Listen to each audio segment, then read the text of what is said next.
तो मुझे लगता है कि पहले जिस मानसिक दिवालिये व्यक्ति ने महिलाओं के संदर्भ में अभद्र टिप्पणी की, वो पता नहीं, मुझे लगता है कि बहुत ज़्यादा गर्मी है, गर्मी में वैसे लोगों को लू मार दिया होगा।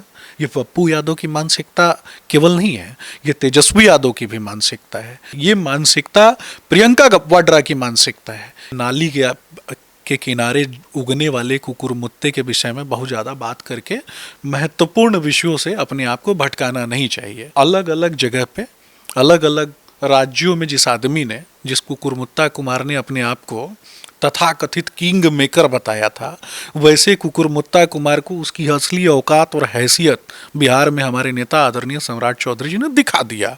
न केवल आईआईटी के माध्यम से ही पढ़े लिखे लोग जो हैं वो आगे आएंगे, आप देखेंगे कि आईटीआई के माध्यम से भी पढ़े हुए जो युवा साथी हैं उनको भी हम नौकरी देने की दिशा में काम कर रहे हैं। नमस्कार, आप देख रहे हैं सिटी पोस्ट लाइव। मैं हूं सृष्टि राज। बिहार में सम्राट चौधरी की सरकार बन गई है और विपक्ष भी काफी हमलावर है और भी बहुत कुछ। पप्पू यादव को लेकर भी बहुत सारे बयान आ रहे हैं। पप्पू यादव ने विवादित बयान दे दिया है। अब आइए विस्तार में जानते हैं कि पप्पू यादव ने जो महिला सशक्तिकरण को लेकर जिस तरीके से एक विवादित बयान दिया है उसके क्या मायने हैं और बिहार में सम्राट चौधरी की सरकार आगे और क्या कुछ करेगी, इसके बारे में विस्तार से जानते हैं। हमारे साथ स्टूडियो में मौजूद हैं बीजेपी के स्पोक्स पर्सन सुमित सुशांक जी।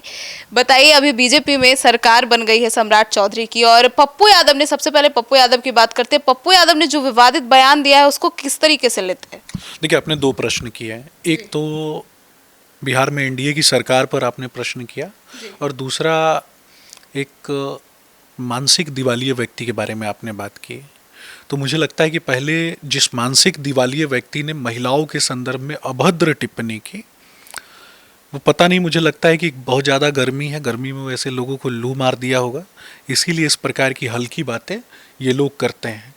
लेकिन ये संयोग नहीं है, ये प्रयोग है। भारतीय जनता पार्टी ने जब महिलाओं के आरक्षण की बात की, जब भारतीय जनता पार्टी के माध्यम से और एनडीए के माध्यम से आपने देखा कि पूरे पटना की सड़कों पर बिहार भर की महिलाएं चिलचिलाती हुई धूप में महिला आरक्षण की मांग कर रही थी, उसी समय पप्पू यादव ने इस प्रकार की ओछी मानसिकता का परिचय दिया। ये पप्पू यादव की मानसिकता केवल नहीं है, ये तेजस्वी यादव की भी मानसिकता है। ये मानसिकता सोनिया गांधी की मानसिकता है, ये मानसिकता प्रियंका वाड्रा की मानसिकता है, क्योंकि वैसे ही लोगों के साथ इनके संबंध है। और संगत से गुण होत है, संगत से गुण जात। तो जिनकी संगत और सोहबत इस प्रकार की होगी, जो महिलाओं को कैद करके रखने की बात करते होंगे, वो लोग इसी प्रकार की बातें करेंगे। पप्पू जी की पत्नी भी एक सांसद है, उसके बावजूद भी इस प्रकार का दोहरा चरित्र वाला बात करना, मुझे लगता है ये दुर्भाग्यपूर्ण है। मैं बड़े सम्मान से देश की प्रत्येक महिला के विषय में बताऊंगा कि चाहे उनके परिवार की महिलाएं हों, चाहे हमारे परिवार की महिलाएं हों, चाहे देश में किसी भी व्यक्ति के परिवार की महिलाएं हों, भारत में जो महिलाएं हैं उनको हम आदि शक्ति माँ जगदम्बा के रूप में पूजते हैं। महादेव के अर्धनारीश्वर स्वरूप में ये दर्शाया गया है कि जितना इस सृष्टि के निर्माण में पुरुषों का योगदान है, उतना ही बहनों का, माताओं का योगदान है। और उसके बाद इस प्रकार की ओछी मानसिकता, वो कैसे अपने घर में जाते होंगे और अपने परिवार के माताओं बहनों से कैसे आंख मिलाते होंगे? कम से कम इस कुंठित मानसिकता से उनको बाहर निकलना चाहिए, ये मेरा सुझाव है उनको। सुझाव देंगे, कोई मांग करेंगे उनके खिलाफ? नहीं, जो आदमी मानसिक दिवालिया हो गया, मानसिक रूप से विक्षिप्त हो जाएगा, वही इस प्रकार की बात करेगा। ये तो जिहादी मानसिकता है ना, इसको जिहादी मानसिकता बोलते हैं, इसको जहरीली मानसिकता बोलते हैं। अब मैं तो जो संविधान का जो दायरा है, जो संवैधानिक शब्द हैं, उसी में बोल सकता हूं। मैं उनकी तरह सड़क पे तो गिर नहीं सकता और उनकी तरह मैं आपको स्पष्ट रूप से बताऊंगा। हम कहते हैं ना कि भारतीय जनता पार्टी कीचड़ में कमल खिलाती है, लेकिन कुछ कीचड़ इतना गंदा होता है जिसमें सिर्फ सुअर लोटा करते हैं। आप समझ सकते हैं, इससे ज्यादा मैं नहीं बोलूंगा। अच्छा, सम्राट चौधरी की सरकार बन गई है बिहार में, उनको हेमंता विश्व शर्मा, योगी आदित्यनाथ से तुलना की जा रही है, तो किस हद तक यह सही है? क्या सम्राट चौधरी खुद को साबित कर पाएंगे? देखिए, एक दिन की विरासत नहीं है, एक दिन की कार्य पद्धति नहीं है। भारतीय जनता पार्टी ने उनके नेतृत्व के गुण को देखा, उनके कौशल को देखा और निश्चित तौर पे कभी मंत्री पद पे रहते हुए, कभी उप मुख्यमंत्री के पद पे रहते हुए, वित्त मंत्री के पद पे रहते हुए जिस तरीके से उन्होंने काम किया, निश्चित तौर पर बिहार को आगे बढ़ाने में वो अविस्मरणीय है। और पूर्व मुख्यमंत्री नीतीश कुमार जी ने जो भरोसा उनके ऊपर जताया, सब देख रहे थे कि किस तरीके से जब वित्त मंत्रालय उनके हाथ में था तो राज्य की फाइनेंशियल स्टेबिलिटी के लिए, लघु एवं कुटीर उद्योग को समृद्ध करने के लिए, ड्राई पोर्ट के निर्माण के लिए, आईटी सिटीज़ को बनाने के लिए लगातार उन्होंने काम किया। और प्रधानमंत्री जी का आगमन भी उसी दौरान बिहार में हुआ। शाहाबाद में, सीमांचल में, सारण में, चंपारण में, इन सभी क्षेत्रों में जब प्रधानमंत्री नरेंद्र मोदी जी का आगमन हुआ तो प्रधानमंत्री जी ने हजारों लाखों करोड़ों रुपए की योजनाओं का आवंटन किया और वो सारी योजनाएं अब जमीन पर उतरती हुई दिखाई दे रही हैं। तो इसमें कहीं ना कहीं हमारे नेता आदरणीय सम्राट चौधरी जी का योगदान है और उस योगदान को, उस नेतृत्व के गुण को, उस कौशल को और सबको साथ लेकर के चलने की प्रतिबद्धता को न केवल बिहार की जनता ने सराहा है, हमारे नेतृत्व ने भी सराहा। तो तभी जाकर के एनडीए के चेहरे के तौर पर वो बिहार की यशस्वी नेता मुख्यमंत्री के तौर पर बने। और बनने के बाद भी आप देखिए ना कि 22 महत्वपूर्ण मामले जो कि लंबित थे उनको एग्जिस्टेंस में लाने का काम, चाहे महिलाओं की सुरक्षा के संदर्भ में बात हो, चाहे पुलिसिंग की व्यवस्था के संदर्भ में हो, चाहे ग्रीन कॉरिडोर बनाने की बात हो, चाहे हरिहरनाथ कॉरिडोर की बात काशी विश्वनाथ कॉरिडोर के तर्ज पे हो, तो चाहे सांस्कृतिक विविधता की बात करें, चाहे इंडस्ट्रियल रेवोल्यूशन की बात करें, चाहे लघु एवं कुटीर उद्योग की बात करें, चाहे हेवी इंडस्ट्रीज की बात करें, चाहे ऊर्जा सिक्योरिटी की बात करें, चाहे आम जनता की सुरक्षा की बात करें, सभी क्षेत्रों में लगातार आदरणीय मुख्यमंत्री श्री सम्राट चौधरी जी ने एकदम से गति प्रदान कर दी। डबल इंजन की सरकार थी, डबल इंजन की सरकार है और डबल गति के साथ हम काम कर रहे हैं। तो ऐसे में अभी जनसुराज जो है वो भी सवाल उठा रहा है और बिहार में 4 लाख करोड़ से ज्यादा का कर्ज है, इसको लेकर भी सवाल उठा रहे हैं जनसुराज जी। तो इसको लेकर क्या सोचेंगे, क्या करेंगे सम्राट चौधरी? देखिए, नाली के किनारे उगने वाले कुकुरमुत्ते के विषय में बहुत ज़्यादा बात करके महत्वपूर्ण विषयों से अपने आप को भटकाना नहीं चाहिए। वैसे नाली के किनारे उगने वाले कुकुरमुत्ते बहुत सारे चुनावी बरसाती मेढक पैदा हो जाते हैं।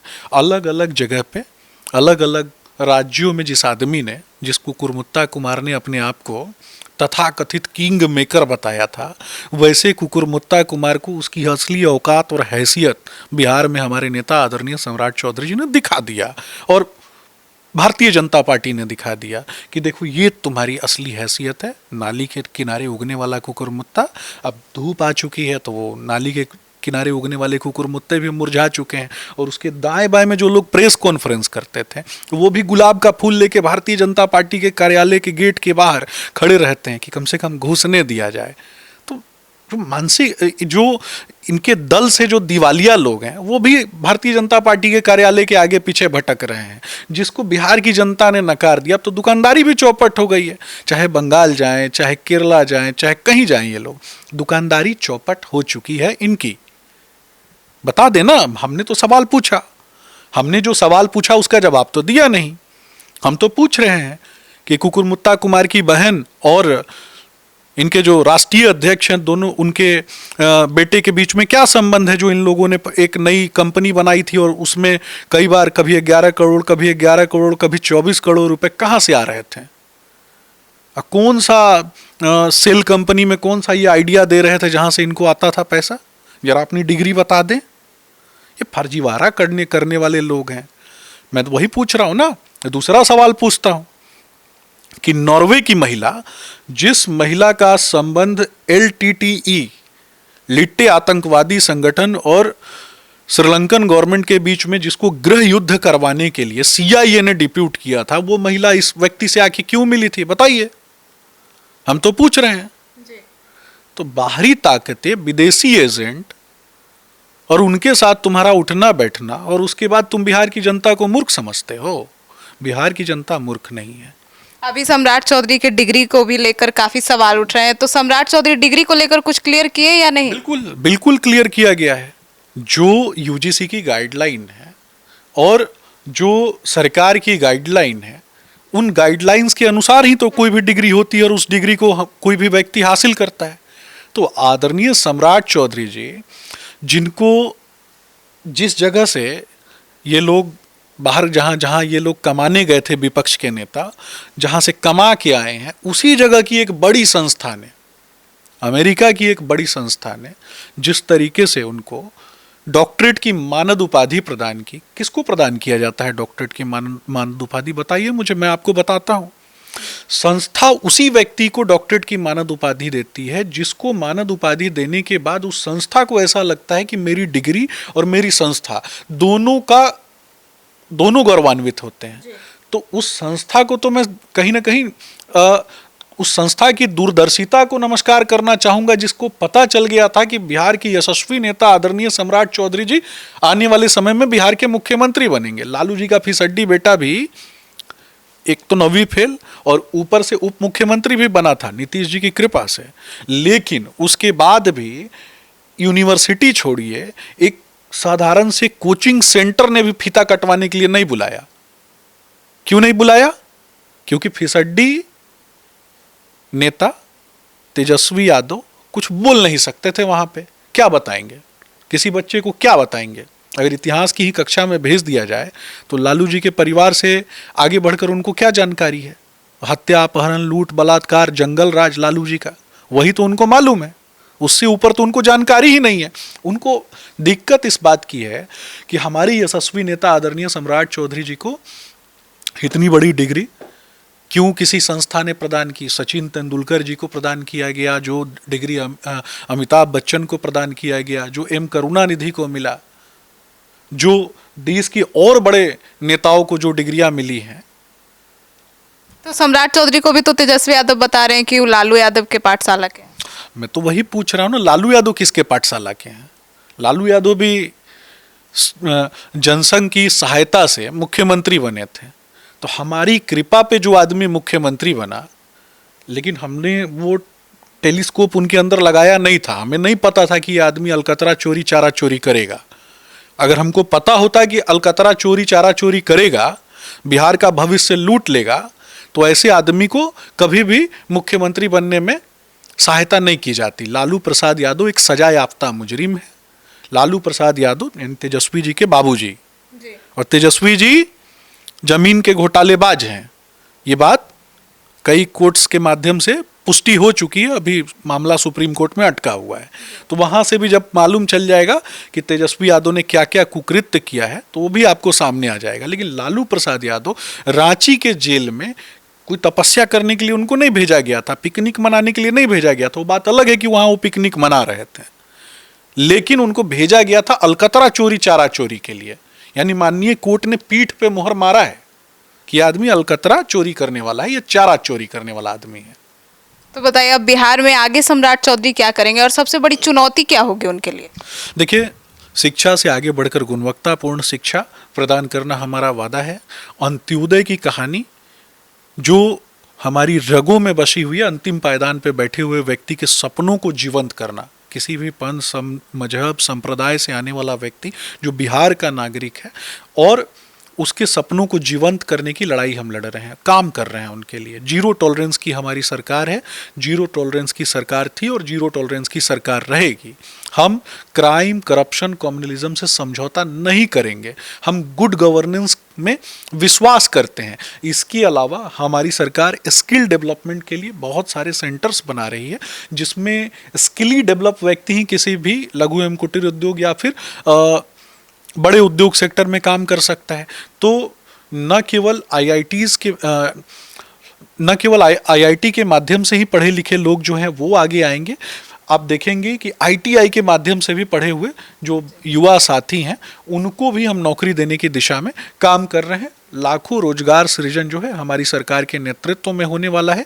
बाहरी निवेश हम किस तरीके से ला पाएँ, इंडस्ट्रियल रेवोल्यूशन में और कितनी गति आ पाए, ऊर्जा सिक्योरिटी तो हमने लोगों को प्रदान कर ही दी है। इसी में और गुणवत्तापूर्ण तरीके से हम चीज़ों को और डेवलप करेंगे, जिससे कि हमारा राज्य जो सफलता के मानक है उसमें पहले दूसरे और तीसरे चरण पे आके खड़ा हो सके।